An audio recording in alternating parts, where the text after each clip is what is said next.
अस्सलामुअलैकुम जी। ये देखें थाने सिटी के साथ ये रोड अंदर आ रही है। ये बच्चों का स्कूल है।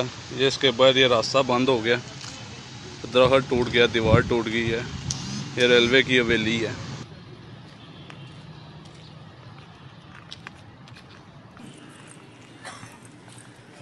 जhelum रेलवे कॉलोनी एक सख्त तूफान की जद में